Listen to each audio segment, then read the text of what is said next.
Hello नमस्कार साथियों, स्वागत है आप सभी का। मित्रों, मैं आप सभी के समक्ष पुनः कुछ महत्वपूर्ण प्रश्नोत्तरी को लेकर के उपस्थित हूँ। और ये प्रश्नोत्तरी यूपी पीजीटी हिंदी 2011 की है। 2011 में जो संस्कृत साहित्य अन्य व्याकरण के प्रश्न बने थे, उन सभी को सॉल्व करने चल रहे हैं हम सभी। और इसके पहले हम लोगों ने टीजीटी 2021 से लेकर के 2000 तक के जितने भी प्रश्न थे, रचनाकार से मतलब ग्रामर से जितने भी थे, सारे क्वेश्चन हम लोगों ने सॉल्व कर लिए हैं।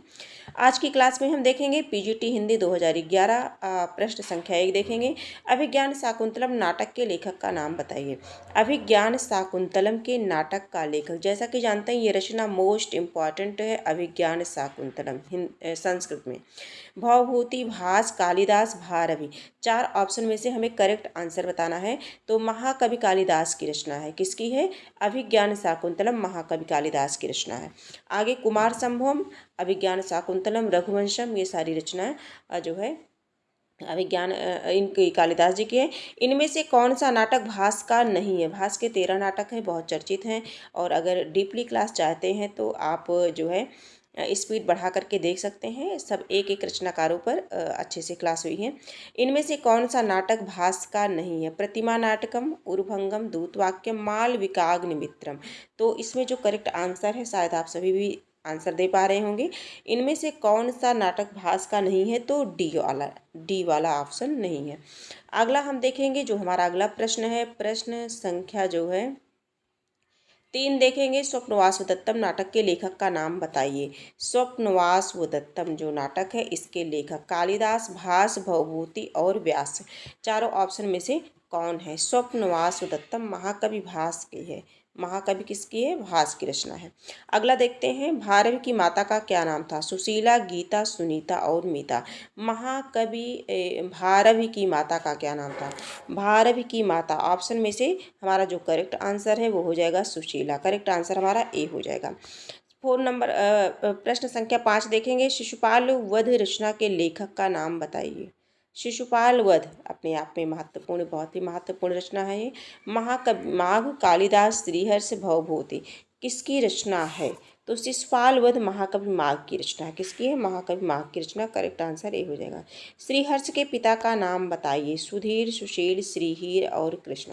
6 नंबर का प्रश्न है जो है, इसका जो करेक्ट आंसर हो जाएगा, श्रीहर्ष के पिता का नाम तो श्रीहीर है। क्या है? श्रीहीर। करेक्ट आंसर हमारा ए हो जाएगा, श्रीहीर। 7 नंबर का क्वेश्चन है, 10 कुमार चरित के लेखक का नाम बताइए। दंडी, हर्ष, व्यास, भारवी। तो श्रीहर्ष के पिता का नाम नहीं, 10 कुमार चरितम के लेखक का नाम है 10 कुमार चरितम। तो दा से 10 कुमार, दा से दंडी, हम दंडी को लगा देते हैं। करेक्ट आंसर हमारा यही हो जाएगा। 8 नंबर का प्रश्न है, इनमें कौन सी रचना दंडी की है? कौन सी रचना दंडी की है? 10 कुमार चरितम, शिवराज विजय, वाश्वदत्ता, कादम्बरी, दंडी की है। तो देखिए, यही प्रश्न अभी 2 बार हो गया कि 10 कुमार चरितम रचना किसकी है? दंडी की। और इसमें कौन सी दंडी की है? तो 10 कुमार चरितम। करेक्ट आंसर ये हो जाएगा। पितुरिच्छा शब्द में कौन सी संधि है? पितुरिच्छा शब्द में कौन सी संधि है? तो इसमें हो जाएगा विसर्ग संधि। करेक्ट आंसर हमारा सी हो जाएगा। अगला देखेंगे, 10 नंबर का प्रश्न है, अनुदिनम में कौन सा समास है? अव्ययभाव, कर्मधारय, बहुब्रीहि और द्वंद्व। 10 नंबर का प्रश्न है, अनुदिनम। तो ये अव्ययभाव है, अनु उपसर्ग है, अव्ययभाव का उदाहरण है। ठीक है, करेक्ट आंसर हमारा ए हो जाएगा। अगला प्रश्न है हमारा, नमः शिवाय शब्द में कौन सी विभक्ति है? नमः शिवाय शब्द में नमः, स्वस्ति, स्वाहा, स्वधा, वलम, वसट, योगाच के अर्थ में चतुर्थी विभक्ति का प्रयोग होता है। तो करेक्ट आंसर हमारा ए हो जाएगा। अगले प्रश्न पर चलते हैं। प्रश्न संख्या हमारा है 12। भिक्षुका पादेन खंजा अस्ति में कौन सी विभक्ति है ना? तो अंगों में विकार में कौन सी विभक्ति होती है? और जिसकी पहचान एन है, एन लगा रहता है ना? इसमें देख सकते हैं। तो तृतीय विभक्ति है। कौन सी है? एनांग विकारा, है ना? सूत्र से तृतीय विभक्ति है। तो करेक्ट आंसर सी हो जाएगा। प्रश्न संख्या 13 देखेंगे, कर्णीय शब्द में कौन सा प्रत्यय है? कर्णीय शब्द में कौन सा प्रत्यय है? ठीक, तो अनीयर प्रत्यय है। कौन सा है? अनीयर प्रत्यय है। करेक्ट आंसर हमारा सी बनेगा, अनीयर प्रत्यय। 14 नंबर का प्रश्न है, राज्ञा शब्द रूप में कौन सी विभक्ति है? राज्ञा शब्द रूप में कौन सी विभक्ति है? तो इसमें है तृतीया विभक्ति। कौन सी विभक्ति है? तृतीया विभक्ति। अगला देखेंगे 15 नंबर का प्रश्न है, गमिष्यति धातु रूप में कौन सा काल होगा? गमिष्यति धातु रूप में कौन सा काल होगा? 15 नंबर का गमिष्यति, गमिष्यतः, गमिष्यन्ति यानी कि भविष्यत काल होगा। कौन होगा? भविष्यत काल। भविष्यत काल जो है लिट लकार है ना। आगे देखेंगे हमारा विद्यालयम निकषः जलाशय अस्ति का सही अर्थ है। चारों ऑप्शन में से बताना है कि हमारा करेक्ट आंसर क्या है। पहला, विद्यालय से दूर जलाशय है। बी, विद्यालय के समीप जलाशय है। सी, विद्यालय के थोड़ी दूर पर जलाशय है। डी, विद्यालय के कोने में जलाशय है। तो 16 नंबर का जो प्रश्न है इसका जो करेक्ट आंसर बनेगा ये हो जाएगा विद्यालय के समीप जलाशय है। विद्यालय के समीप क्या है? जलाशय है। करेक्ट आंसर भी हो जाएगा।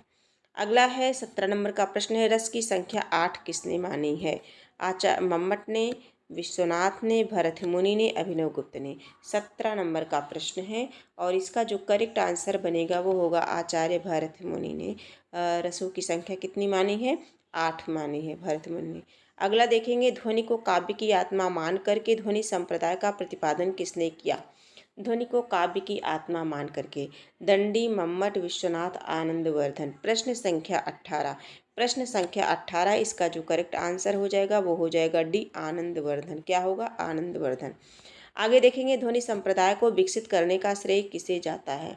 ध्वनि संप्रदाय को विकसित करने का श्रेय किसे जाता है? आनंदवर्धन, कुंतक, वामन, इनमें से कोई नहीं। अभी इससे संबंधित प्रश्नों को हम लोगों ने देखा, वही प्रश्न इस तरह से पूछ लिया गया है कि ध्वनि संप्रदाय को विकसित करने का जो श्रेय है वो किसे जाता है? आनंदवर्धन को जाता है। किसे जाता है? आनंदवर्धन को। 20 नंबर का प्रश्न है जो इस प्रैक्टिस सेट का जो है आखिरी प्रश्न है, दा ध्वनि का उच्चारण स्थान का आधार होता है। दा ध्वनि का उच्चारण स्थान का आधार तालव्य, दंत, कंठ, ओष्ठ, ये जो है वर्णमाला से प्रश्न है ये किया गया है। तो ता, था, दा, धा दंत हो जाएगा। क्या हो जाएगा? दंत हो जाएगा। ठीक है। उपु, ओष्ठा, इचुषा नाम तालु, अकुह विसर्जनीय नाम कंठा। सूत्र के अकॉर्डिंग अगर आप याद करेंगे तो वो कभी भूलेगा नहीं। तो इस तरह से हो गया। हम लोगों ने इस तरह से 2011 में जो प्रश्न हुए थे उनमें जो 20 प्रश्न थे टोटल, और उन प्रश्नों को हम लोगों ने सॉल्व किया।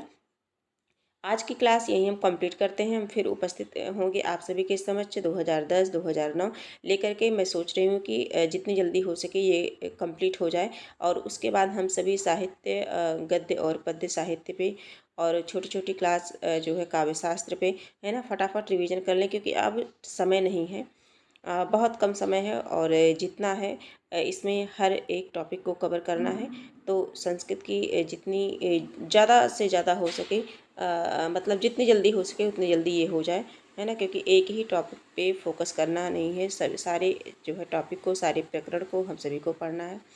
तो आज की क्लास में हम यहीं फिर मिलेंगे, तब तक के लिए धन्यवाद।